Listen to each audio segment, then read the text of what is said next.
I'd like to introduce you to my sponsor for today's episode of Tea with Louise, or the Weirdly Cosmic podcast.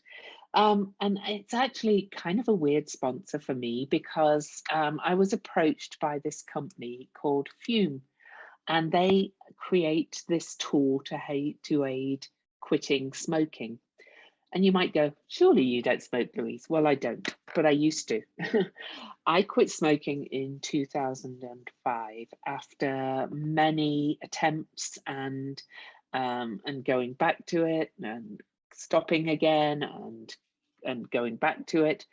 And the hardest thing, the biggest struggle for me was the habit of smoking. Well, I wish we'd had Fume back then. Fume is this little tool that kind of gets you over the mouth habit and the inhalation habit. So you've got to check out Fume. So what makes it unique? Fume is a natural inhaler designed for a better, safer and natural way to quit cigarettes. It's no smoke, no vape, no nicotine replacement, but it's for the hand to mouth habit of smoking. So to help you replace the habit, Fume handcrafts wooden inhalers. If you're on video, you can see this, and uses cores infused with plant oils studied to curb cravings. They have flavors like peppermint and conker with minty notes to simulate menthol cigarettes, and other flavors like cozy chai, lemon berry bliss for a sweeter experience. And all of their flavors are 100% natural, so there's no harmful chemicals, no artificial flavors, and absolutely no nicotine. So there's thousands of reviews for Fume, and quitting is tough, but Fume can really help. They've got thousands of 5-star reviews from smokers who have tried everything else, and this worked. So I personally clearly couldn't try it to stop smoking. So I gave this or lent this to a friend, and I have cleaned it after them, and they are blown away by how much it is helping with the cravings. So they've actually gone and ordered theirs. So whether you're a smoker or an ex-smoker who still struggles with the cravings, it's been a long time for me, so I don't anymore. Fume is the perfect tool for you. So head to breathefume.com. That's breatheafum.com/code cosmic. Use my promo code cosmic to save 10% off your entire order. So that's 10% off your entire order when you head to breathefume.com, and I'll put it in the show notes, and use code cosmic. So quit naturally with Fume and use cosmic to save 10% at breathefume.com/cosmic, and enjoy the freedom of not smoking anymore.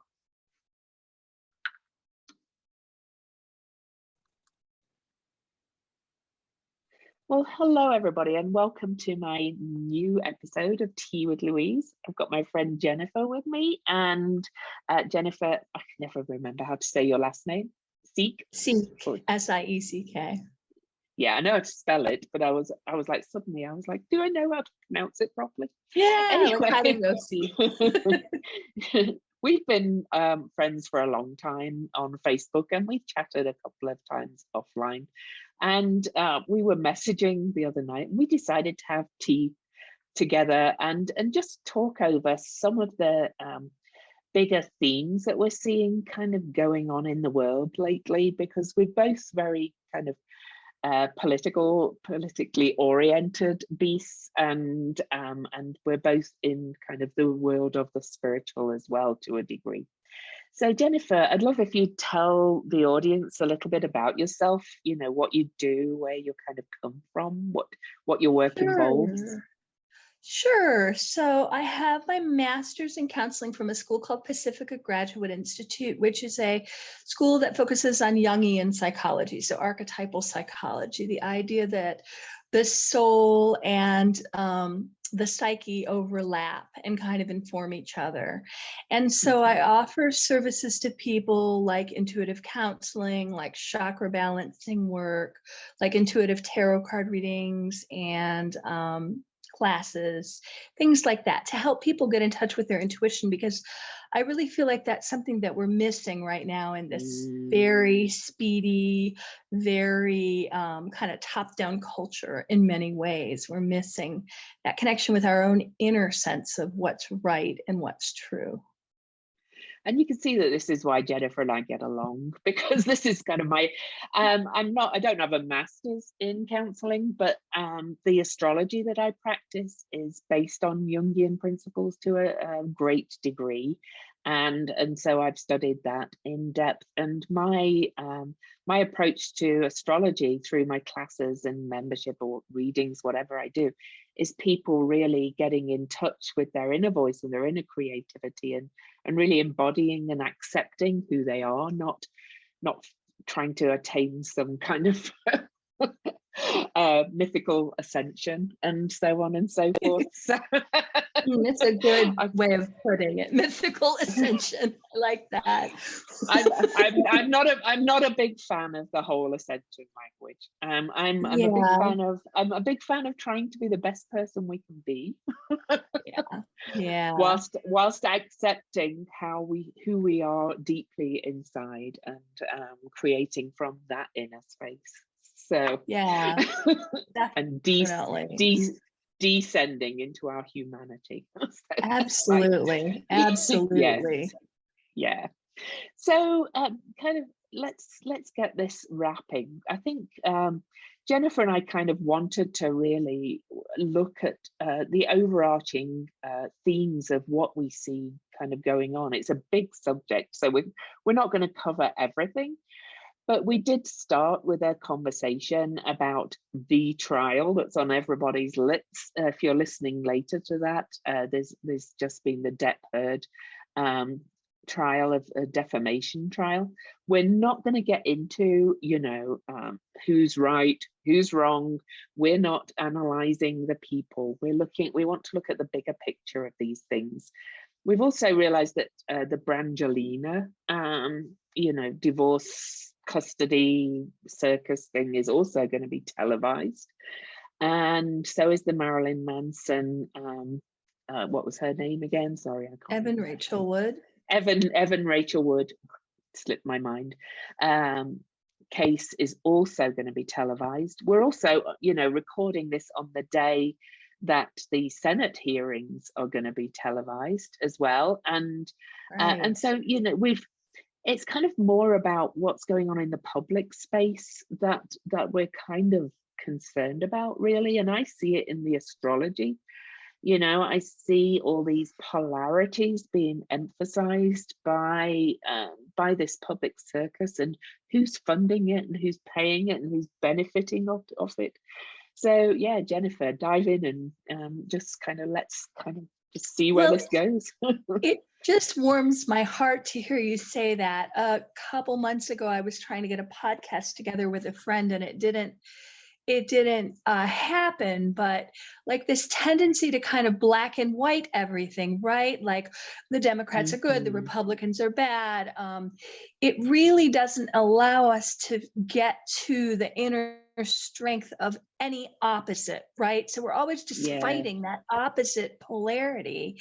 And I think it is something that happens in postmodern culture when people are overwhelmed, but I also think it happened as a result to the Trump situation, right? Because everybody felt so unsafe. And when people are in a survival situation, it's easier to point at the other side and say the problem is there than to look inside and figure out, like, how is this asking me to change my life? What is this asking of me? This whole dynamic. How can I be a better person? How can we come back to find community with each other? It's easier to just say, well, if the Republicans weren't doing this, or the Democrats weren't doing this, or whatever group, and then to also kind of, I loved what did you say? You said I can't remember the term. It was wonderful. It was kind of like grandiosity. It was something about, it was two I words. You remember. said it just a little bit ago. Um, there's a tendency, though, to get grandiose and to create these, kind of groups where everybody is so evolved that nothing touches us and we don't have to feel our connection with our humanity, right? Like the shadow parts of ourselves, which also make us up. Or was it my thing about ascension? I can't even remember the word I used. It was a Beginning of great it. term. I know. I was like, write that one down. Write that one down. I need to go back and listen again to come to it. Right. I get it. Oh, mythical. Mythical ascension. It was great. Yeah, because I think that's what everybody's trying to do. They're trying to escape their humanity. They're trying to suggest that somehow we all are supposed to rise above that situation. And that isn't where the juice is, or where the love is, or where the vulnerability is.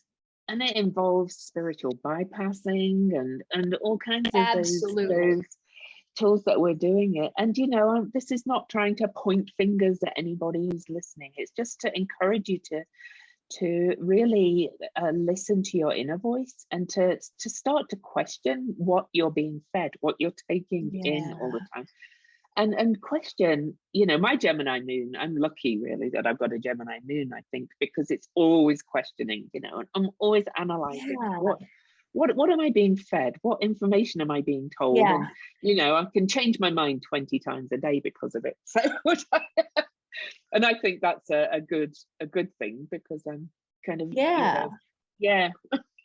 I'm open, and it means I'm sorry, go on. Go on. I think too, it's harder to do it because we're inside of this fishbowl, right? So it becomes harder to see, like, this really isn't an alternative way of looking at this. This is the way the masses look at it. This is just a bigger group that looks at it this way. Because it seems to me like the Democratic Party back in the day was very much about the individual, right? And that kind of energy is kind of gone now. It's like we're supposed to just align with this group think. And and on the other side too, the Republican side too, this group think is kind of dominating all of these different groups. And really, the individual coming up with their own conclusions through more complex, rigorous thinking doesn't happen in the public arena very often. It's not at all. It's kind of a little. It's a little bit frightening, and very frightening. and where the money's coming from too. Both sides are feeding these things, and absolutely. Who's funding our elected leaders, and whose voices they're actually listening to, and then who are we listening to? Because again, I don't want to. Again, this is not an invitation to discuss the jury's decision in the Depp Heard trial, but it's a fact that Ben Shapiro, who is a very alt-right person, was funding thousands into some of these TikTok videos and ads that were running while you were kind of seeing things on social media and on television as well. The ads that were in the middle of what you were watching. We're being manipulated to the extreme, and I think we're allowing ourselves to be manipulated by it. And I'm not saying I'm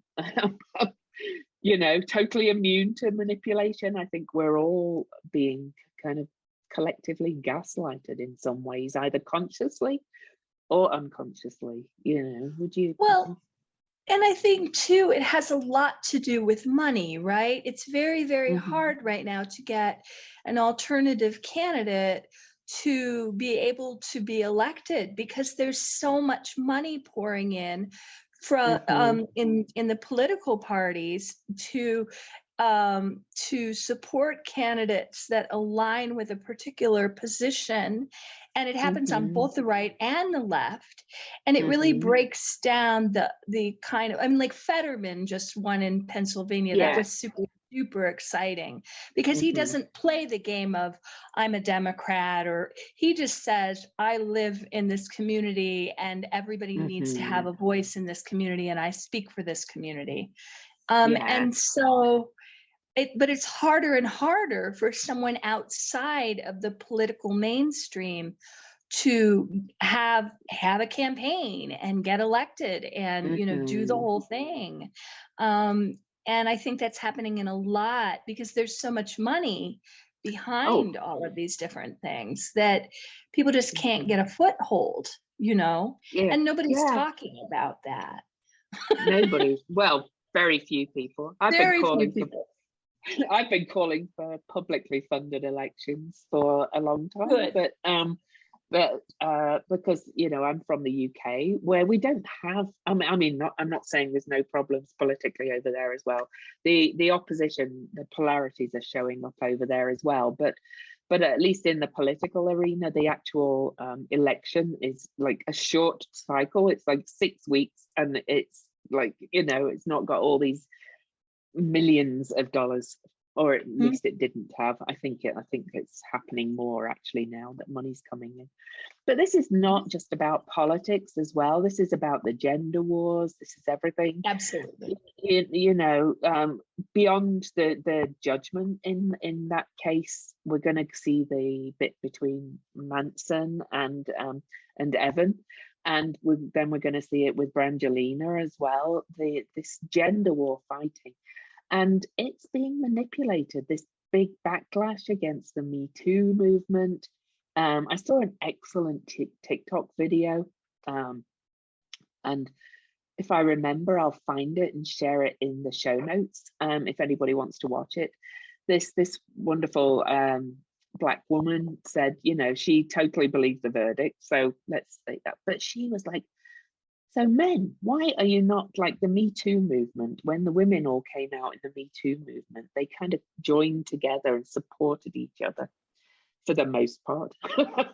Whereas the men have just turned it into attack on women instead of coming together and supporting each other. They've gone, you see, women can be abusers too. And so women are all that's evil again. And that's how we've been manipulated in that, with this televisation of the whole thing. It doesn't matter who initiated it or everything or anything. It's how it's been used, I think, in our collective psyche. Well, and it's really a show. I mean, and also just the byproduct of it is that there's all this stuff on YouTube that isn't well documented, that is just little sound bites of what anybody wants to run with. And it isn't well documented, it isn't well researched, and it isn't true. Like a lot of these body language specialist people, like I saw one the other day, and she used her own definition of what happens when someone is traumatized to talk about every trauma victim. And I was like, well, so you're the person who decides for everyone what causes a trauma, how someone acts in a traumatic situation. I mean, that's not scientific. That you're just pointing back to yourself. So and we know that in traumatic situations, people respond in a myriad of different ways. There isn't one right way, but we're being fed this idea that there is somehow, and that and refed it again. Yeah. By the algorithms. So I think we've kind of ranted quite a lot about the issue, about how we're being publicly manipulated, and by social media, the media, by everything we read, by these videos, by TikTok. I think, sorry, I know I'm quoting a TikTok video, but somebody said somebody sent that one to me as a good one, and it was a good one. But generally, I find TikTok quite a horrendous social media, so quite honestly. Yeah, I went on it and then I just went off of it pretty quickly. I couldn't figure out what to do there, what the point was. I might make another go round, but I only watch. I really only watch TikTok if somebody sends me one that they say, hey, somebody I trust, and they say this one's really good, and I'll go, okay, I'll watch it then, even though it's TikTok. But Yeah. but you know, and then with social media, we have to remember we've got all those algorithms and things as well. That, you know, but one thing I'd love to switch to, really, seeing as, you know, the focus of our work and things, you know, I'd love to talk about how people can help themselves to really tune into their intuition and not be manipulated by all this external gump and things. Because really, you know, even our vote really doesn't make much difference these days, to be quite honest. And I'm not a fan of voter suppression, but you know, the districts and things have been so manipulated, and the money and gerrymandered. We, you know, I always vote, but I kind of vote thinking, well, it's not going to make much difference. And it really doesn't. Sad. So to my mind, and I've talked about this a lot with my membership community, who I talk to quite a lot, the answer to my mind, and I see it in the astrology, is to really get tuned into embodiment and really tuned into your inner voice, and then connect at a deeper level in a smaller community, and then let that community build up and all support each other. Would you say that's kind of the answer as an individual? Absolutely. I just told a client this yesterday. You know, I think sometimes in the morning we can get really, really overwhelmed because, you know, you go on your phone and there's all this information there, and it's just what you attach to from the dream realm, right? And so it can have you really amped up early in the morning. I was in the kitchen and I was like kind of messing around trying to figure out what to do. And I was like, just go inside. Just ask yourself, what do I need to do for me? And I think it's that Taurus and Uranus energy, right? Break it down to the smallest component parts. Ask the simplest questions, and make sure that you feel embodied, the word you're using, you know, as you're making those decisions for yourself. And then make sure that you're surrounding yourself by other people who are doing the same thing, right? So then you have a barometer for truth that is more resilient, allows for more different ideas, but is still grounded, right? In something that feels community oriented, something that feels like it's connected to the earth. Yeah, I totally agree. And I've actually switched. I don't look at my phone first thing anymore. I've always done it. But I'm running the Artist Way class at the moment, just for a group of people, and it's quite a large group of people. I was amazed how many people kind of showed up. And for those that don't know what the Artist Way is, it's one of the basic tools is what is called morning pages, 3 pages of stream of consciousness, longhand blurt on the page. First thing in the morning, before you're really awake, and before you look at your phone, and before you let all that outside influence come in. That's one of the tools I use. My walks are another tool I use, you know, just really getting into my body and noticing the world around and things, and you know, seeing that the whole world isn't horrible, really. Things are, there is good in there. And of course, there's lots of practices, restorative practices. You probably use some of those. I use a lot of chakra balancing meditation practices. I do a lot of animal totem work. I'm really into animal totem work. So just connecting with different animals that I have relationships with around the house, the squirrels, and I have a bunny and a cat, but also more, you know, animals all over, like connecting my chakras with those animal energies and figuring out, you know, what the gifts of those energies are. And then you can kind of experience this subtle shift where you get reconnected with the earth and reconnected with nature. And I think it's really important to find practices or guides, or whatever you want to call it, who encourage you to remember that everything, not just everything is interconnected. everything, you know. there is Absolutely.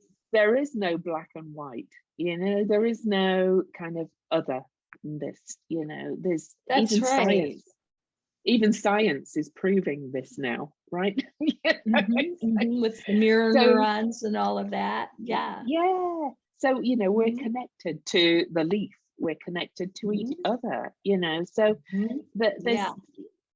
you know, I'm really uncomfortable with a lot of the and we were talking a little bit, there's a lot of this cult like kind of energy out there of, you know, attaching yourself to a cult leader who says you are sovereign beings, and you know, everything you do is up to you, you're completely autonomous, nothing. Well, it doesn't take into consideration any power dynamics that people have lived with, you know. I mean, poverty and loss, different kinds of things like that. Those are endemic. They're systemic. Yeah. They carry on through generations, and they have an energy to them. And Yeah. when you just say everybody's on the same playing field and every single thing that you do, you're totally responsible for, you're not looking at any intergenerational dynamics or any ancestral energies, right? Because there's a shadow part to those too, and we have a responsibility to each other to help everybody raise up and help everybody connect and feel capable.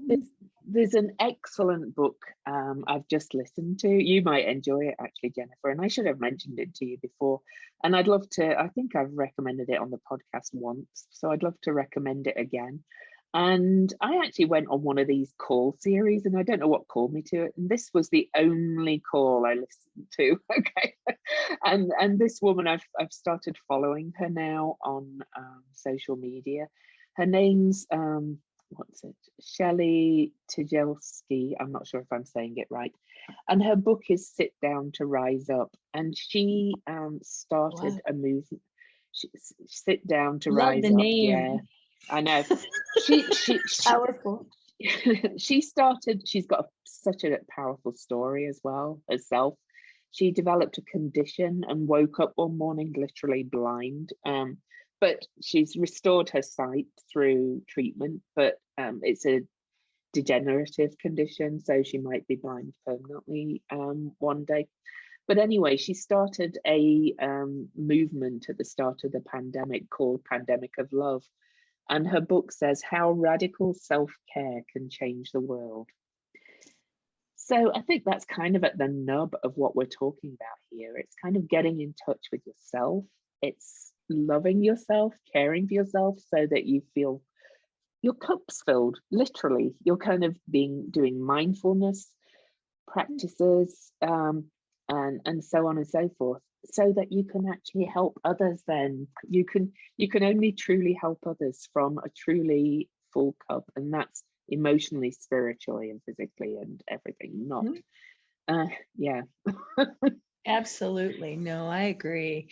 And I think too, the things that move us away from that energy are not slowing down enough, not tuning in enough, feeling the pressure from the culture to keep up, that sort of thing pulls us away from center. And we have to check back in often, which is that self-care stuff I'm talking about. Yeah. So, you know, I'd encourage people, you know, I can understand the fascination of watching things like the Depp Heard trial. I didn't watch it personally because, A, I didn't have the time. And B, I saw all these TikTok videos and things and thought, oh dear, people are being kind of like, you know, played here a little bit by the media to a degree. And anyway, I'll be watching the Senate hearings because I'm a political beast and I want to hear them. But I think the balance must be, if you watch things like that, do the self-care practices too, so it's not just invading your spirit.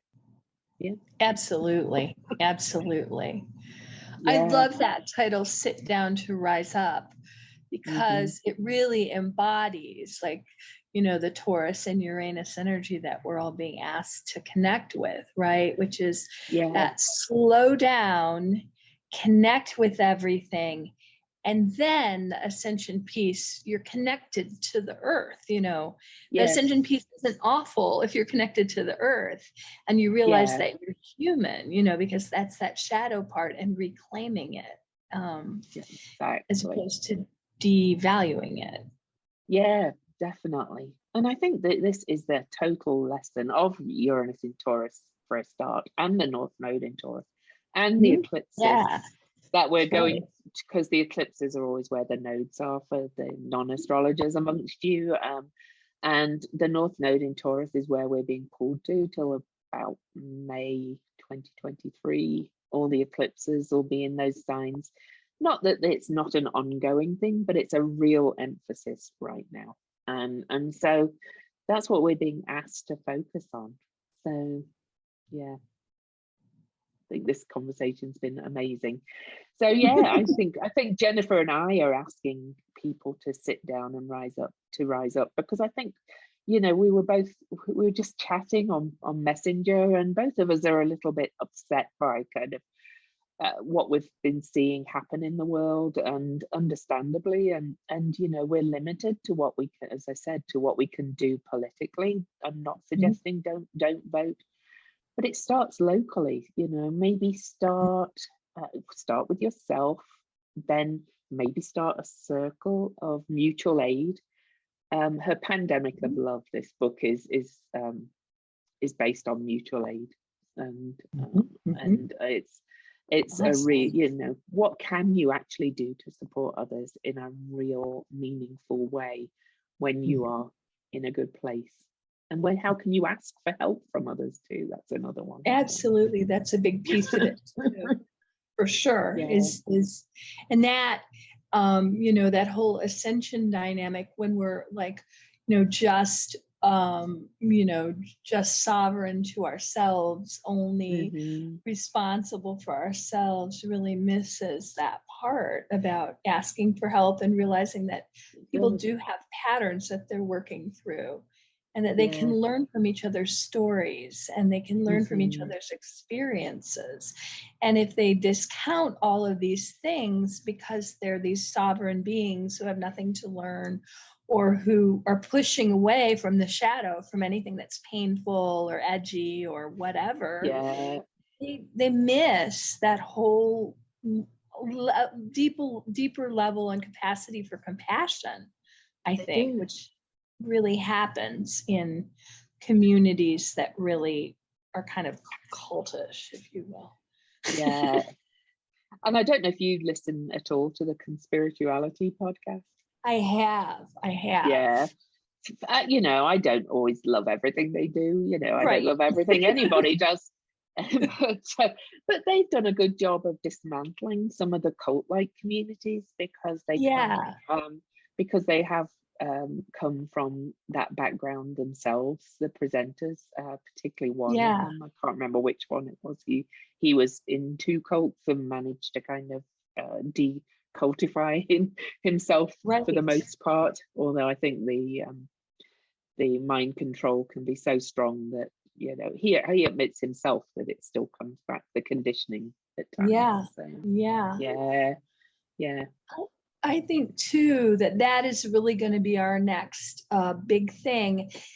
I mean, maybe it sounds far reaching, but I think it may be our next big thing that we have to tackle as a global community, is this tendency to cordon ourselves off into little groups that are all the same in some way.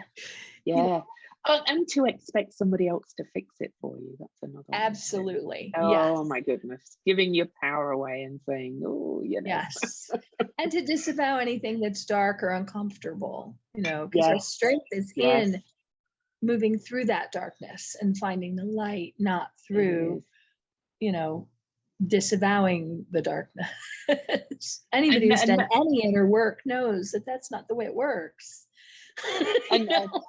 And nobody can do that for you. Some people can support you through it, that's for sure. You can get community that can support you through it, and that's where the asking for help comes. But if I think I'd be wary of anybody who says, I have all the answers, that's for sure. And absolutely. I give you all the answers. Right. Yeah. For sure. For Yeah. sure. Yeah, definitely. Oh, so is there anywhere else we'd like to go with this, Jennifer? We kind of decided to Covered just a lot. we have covered an awful lot. And I know, to my regular listeners, I know this, we've talked about the astrology a little, but I think I'm going to have more conversations like this on my podcast, because it's just that as they're going to come up, I think, with the right people to talk about it, and to dismantle some of this stuff that we're being fed in our community, and that it's, well, not just in our community, in all our communities, that we're not involved in the world, and that, one thing that worries me with, to be completely transparent, Jennifer and I were both Bernie Sanders supporters. I was a national delegate for him in 2016, and I went to found Philly. yeah, we were both in Philly. You were in Philly too. That's awesome. Yes, I was there as a national delegate. So yeah, that's awesome. And what's kind of distresses me, as a lot of people I was connected with from that time have kind of gone to this more libertarian, every man for themselves route, and it's quite depressing, because the central message was that we're all in this together, and now they're going, well, voting's no use, so I won't vote anymore, or or they're voting for every man for themselves, pull yourselves up by the bootstraps kind of energy, and there's been a move to that generally, and it's really kind of upsetting to me, to be quite honest.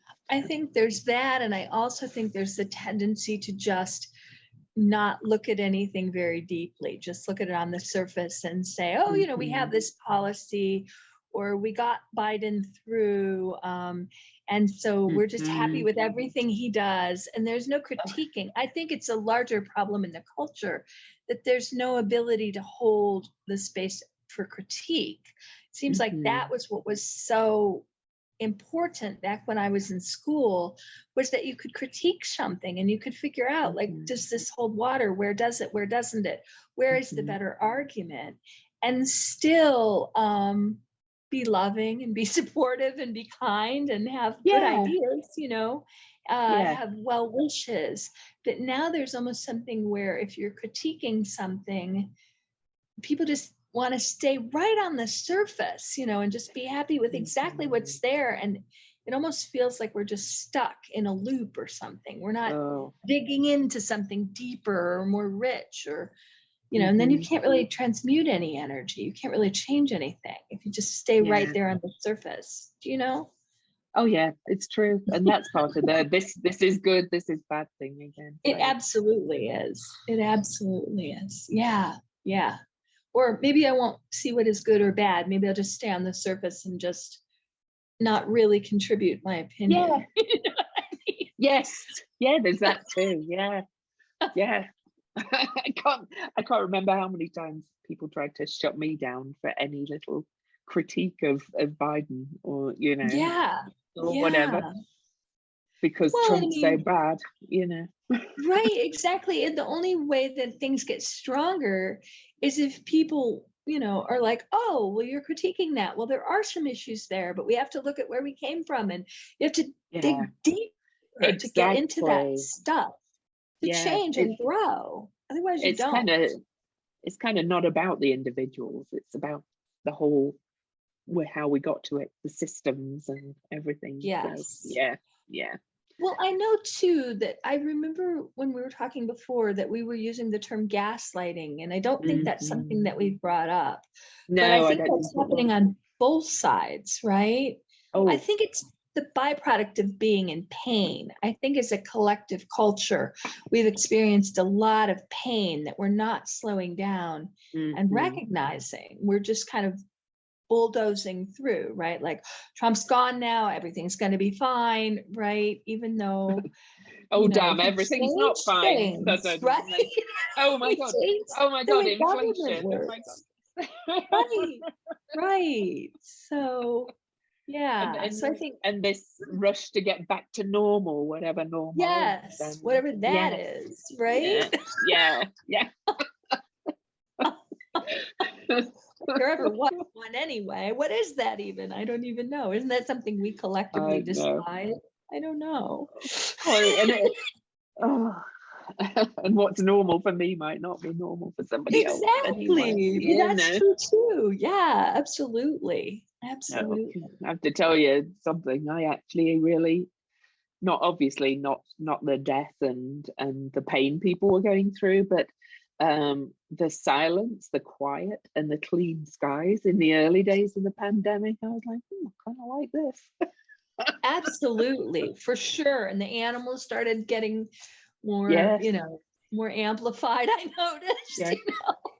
Yeah, they liked it a So lot. so so it's good to reflect on all of it, not just on, yeah, yeah.